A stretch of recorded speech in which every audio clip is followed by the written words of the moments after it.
नमस्कार दोस्तों, आपका स्वागत है स्टोरी टाइम में, जहां हम आपके लिए लाते हैं ज़रूरी जानकारी। आज हम बात करेंगे रक्षाबंधन के बारे में। रक्षाबंधन क्यों मनाते हैं, रक्षाबंधन की शुरुआत कैसे हुई और सबसे पहले किसने बांधी थी राखी। आइए जानते हैं। रक्षाबंधन का त्यौहार बड़े ही प्रेम से हम सब भाई बहन हर साल मनाते हैं।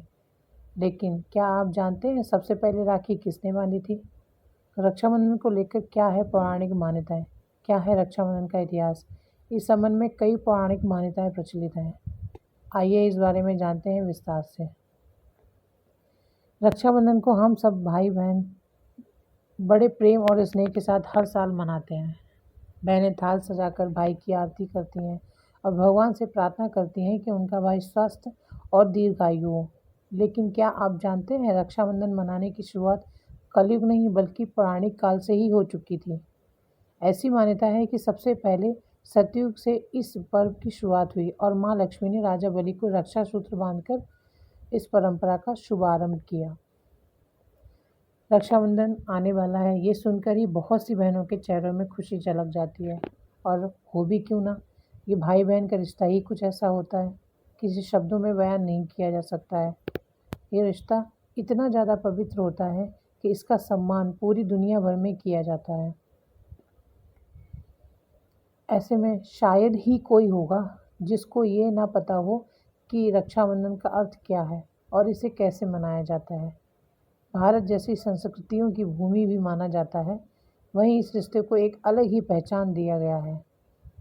इसको इतनी ज़्यादा महत्व है कि इसे एक त्योहार के रूप में मनाया जाता है। जी हाँ दोस्तों, मैं रक्षाबंधन क्यों मनाते हैं की ही बात कर रही हूँ। इस पर रक्षाबंधन को श्रावण माह के पूर्णिमा के दिन मनाया जाता है, जो कि अक्सर अगस्त के महीने में आता है। और फिर बिना देरी के चलिए शुरू करते हैं। रक्षाबंधन क्या है? रक्षाबंधन का पर्व दो शब्दों के मिलने से बना हुआ है, रक्षा और बंधन। संस्कृत भाषा के अनुसार इस पर्व का मतलब होता है कि एक ऐसा बंधन जो कि रक्षा प्रदान करता हो।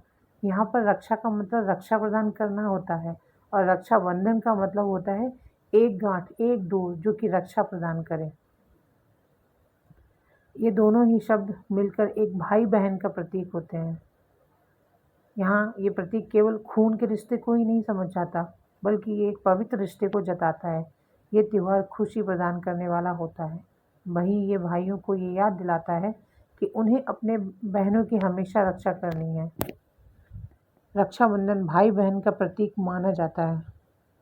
रक्षाबंधन भाई बहन के पवित्र रिश्ते को जताता है और घर में खुशियाँ लेकर आता है।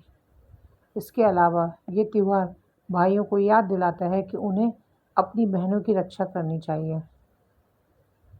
रक्षाबंधन क्यों मनाया जाता है? रक्षाबंधन असल में इसलिए मनाया जाता है क्योंकि यह एक भाई का अपनी बहन के प्रति कर्तव्य को जाहिर करता है। वहीं इसे केवल सगे भाई बहन ही नहीं बल्कि कोई भी स्त्री और पुरुष जो कि इस पर्व की मर्यादा को समझते हैं, वो इसका पालन कर सकते हैं। इस मौके पर एक बहन अपने भाई के कलाई में राखी बांधती है। वहीं वो भगवान से ये मांगती है कि उसका भाई हमेशा खुश रहे और स्वस्थ रहे। वहीं भाई भी अपने बहन को बदले में कोई तोहफा प्रदान करता है और ये प्रतिज्ञा करता है कि कोई भी विपत्ति आ जाए, वो अपनी बहन की रक्षा हमेशा करेगा। साथ में वो भी भगवान से अपनी बहन की लंबी उम्र और अच्छे स्वास्थ्य की मनोकामना करता है। वहीं इस त्योहार का पालन कोई भी कर सकता है, फिर चाहे वो सगे भाई बहन हो या ना हो। अब शायद आपको समझ में आ ही गया होगा कि रक्षाबंधन क्यों मनाते हैं। रक्षाबंधन के इतिहास को लेकर ऐसी ही कुछ और कहानियाँ भी प्रचलित हैं। आज हम इन्हीं कहानियों के बारे में आपको विस्तार से बताएंगे। प्रथम कहानी है इंद्र और इंद्राणी का रक्षाबंधन। भविष्य पुराण की एक कथा में बताया गया है कि इंद्र देवता की पत्नी शुचि ने उन्हें राखी बांधी थी। एक बार देवराज इंद्र और दानवों के बीच में भीषण युद्ध हुआ था। जब दैत्य हारने लगे तो देवराज की पत्नी शुचि ने गुरु बृहस्पति के कहने पर देवराज इंद्र की कलाई पर रक्षा सूत्र बांधा था। तब इंद्र ने इस रक्षा सूत्र की शक्ति से स्वयं अपने और अपनी सेना के प्राण बचाए थे। दूसरी कथा है राजा बलि और माँ लक्ष्मी ने बांधी थी राखी। राजा बलि का दान धर्म इतिहास में सबसे ज़्यादा प्रख्यात है। एक बार माँ लक्ष्मी ने राजा बलि को राखी बांधकर बदले में उनसे भगवान विष्णु को मांगा था। कहानी इस तरह है कि एक बार राजा बलि ने यज्ञ का आयोजन किया। जब उनकी परीक्षा लेने के लिए भगवान विष्णु वामन अवतार लेकर आए और दान भी राजा बलि से 3 पग भूमि मांग ली। बलि ने हाँ कह दिया तो वामन अवतार ने 2 पग में ही सारी धरती और आकाश नाप लिया। राजा बलि समझ गए कि भगवान विष्णु स्वयं उनकी परीक्षा ले रहे हैं। तीसरा पग रखने के लिए उन्होंने भगवान के सामने अपना सिर आगे कर दिया। फिर उन्होंने भगवान से याचना की कि अब तो मेरा सब कुछ चला ही गया है प्रभु, आप मेरी विनती स्वीकार करें और मेरे साथ पाताल में चलकर रहें। भगवान को भी भक्त की बात माननी पड़ी और विष्णु जी वैकुंठ छोड़कर पाताल चले गए। जब देवी लक्ष्मी को ये पता चला तो वह गरीब महिला का रूप धरकर बलि के पास पहुंची और राजा बलि को राखी बांध दी। बलि ने कहा कि मेरे पास तो आपको देने के लिए कुछ भी नहीं है। इस पर देवी लक्ष्मी अपने रूप में आ गई और बोली कि आपके पास तो साक्षात श्री हरि हैं और मुझे वही चाहिए। इस पर बलि ने भगवान विष्णु से माता लक्ष्मी के साथ जाने की विनती की। तब जाते वक्त भगवान विष्णु ने राजा बलि को वरदान दिया कि वे हर साल 4 महीने पाताल में ही निवास करेंगे। ये 4 महीने चतुर्मास के रूप में जाने जाते हैं। तीसरी कथा है द्रौपदी ने कृष्ण को बांधी राखी। जब युधिष्ठिर इंद्रप्रस्थ में राजसूय यज्ञ कर रहे थे उस समय सभा में शिशुपाल भी मौजूद था। शिशुपाल ने भगवान श्री कृष्ण का अपमान किया तो श्री कृष्ण ने अपने सुदर्शन चक्र से उसका वध कर दिया। लौटते वक्त सुदर्शन चक्र से कृष्ण जी की छोटी उंगली घायल हो गई और रक्त बहने लगा। तब द्रौपदी ने अपनी साड़ी का पल्लू फाड़कर श्री कृष्ण की उंगली पर लपेट दिया। तब श्री कृष्ण ने द्रौपदी को वचन दिया कि वे इस रक्षा सूत्र का वचन निभाएंगे।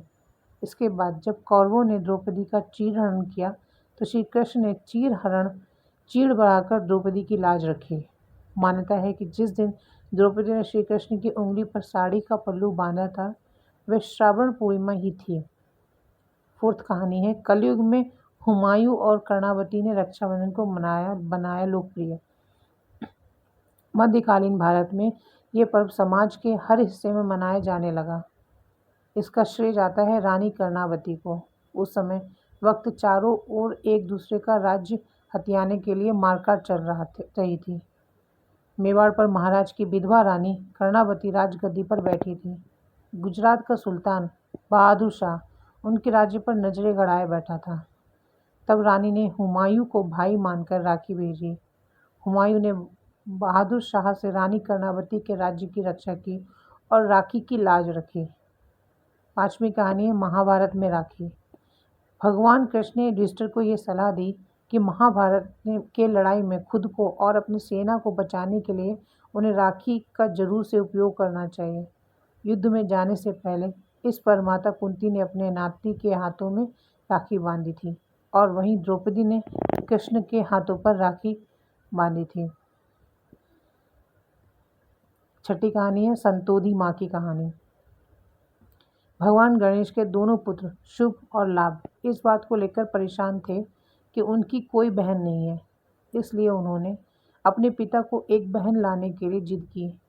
इस पर नारद जी के हस्तक्षेप करने पर बाध्य होकर भगवान गणेश को संतोषी माता को उत्पन्न करना पड़ा अपनी शक्ति का उपयोग करके। 8वीं कहानी यम और यमुना की कहानी। एक लोक कथा के अनुसार मृत्यु के देवता यम ने करीब 12 वर्षों तक अपनी बहन यमुना के पास नहीं गए। इस पर यमुना को काफ़ी दुख पहुंचा। बाद में गंगा माता के परामर्श पर यम जी ने अपने बहन के पास जाने का निश्चय किया। अपने भाई के आने से यमुना को काफ़ी खुशी प्राप्त हुई और उन्होंने यम भाई का काफ़ी ख्याल रखा। इस पर यम काफ़ी प्रसन्न हो गए और कहा कि यमुना तुम्हें क्या चाहिए, जिस पर उन्होंने कहा कि मुझे आपसे बार बार मिलना है, जिस पर यम ने उनकी इच्छा को भी पूर्ण भी कर दिया। इससे यमुना हमेशा के लिए अमर हो गई। रक्षाबंधन का महत्व। रक्षाबंधन का महत्व सच में सबसे अलग होता है। ऐसा भाई बहन का प्यार शायद ही आपको कहीं और देखने को मिले। कई दूसरे त्योहार में ये परंपरा भारत में काफ़ी प्रचलित है और इसे श्रावण पूर्णिमा के लिए मनाया जाता है।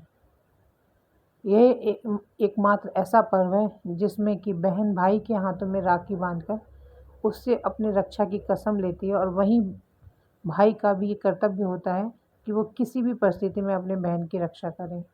सच में ऐसा पवित्र पर्व आपको दुनिया में कहीं और देखने को ना मिलेगा। राखी का त्यौहार श्रावण के महीने में पड़ता है। इस महीने में गर्मी के बाद बारिश हो रही होती है, समुद्र भी शांत होता है और पूर्व वातावरण भी काफ़ी मनमोहक होता है। पूरा वातावरण भी काफ़ी मनमोहक होता है। ये महीना सभी किसानों, मछुआरे और सामुद्रिक यात्रा करने वाले व्यवसायों के लिए भी काफ़ी महत्व रहता है। रक्षाबंधन को नारियली पूर्णिमा भी कहा जाता है। भारत के सामुद्रिक तट इलाकों में इस दिन वर्षा के देवता इंद्र और समुद्र के देवता वरुण की पूजा की जाती है। वहीं देवताओं को नारियल अर्पण किए जाते हैं और खुशहाली की कामना की जाती है। इसमें नारियल को समुद्र में फेंका जाता है या कोई दूसरे पानी की जगह में। लोगों का मानना है कि प्रभु श्री राम भी माता सीता को छुड़ाने के लिए इसी दिन अपनी यात्रा प्रारंभ की थी। उन्होंने समुद्र को पत्थरों से निर्मित पुल के माध्यम से पार किया था, जिसे कि वानर सेना ने बनाया था। नारियल के ऊपरी भाग में जो 3 छोटे छोटे गड्ढे होते हैं, उसे प्रभु शिव जी का माना जाता है। मछुआरे भी अपने मछली पकड़ने की शुरुआत इसी दिन से शुरू करते हैं, क्योंकि इस समय समुद्र शांत होता है और उन्हें पानी में जाने में कोई खतरा नहीं होता है। किसानों के लिए ये दिन कजरी पूर्णिमा होता है। किसान इसी दिन से ही अपने खेतों में गेहूं की बीज बोते हैं और अच्छी फसल की कामना करते हैं भगवान से। ये दिन ब्राह्मणों के लिए भी काफ़ी महत्वपूर्ण होता है, क्योंकि इस दिन वो अपने जनेऊ को बदलते हैं मंत्रों के उच्चारण के साथ। वहीं वो इस पूर्णिमा को ऋषि तर्पण भी कहते हैं। वहीं विधि के ख़त्म हो जाने के बाद ये आपस में नारियल से निर्मित मिठाई खाते हैं। उम्मीद है आपको ये कहानी पसंद आई होगी। अगर आपको हमारी ये कहानी और जानकारी पसंद आई हो तो हमारे चैनल स्टोरी टाइम को सब्सक्राइब करना ना भूलें और बेल आइकन ज़रूर दबाएं, ताकि आपको हमारी नई कहानियों की नोटिफिकेशन मिलती रहे। धन्यवाद।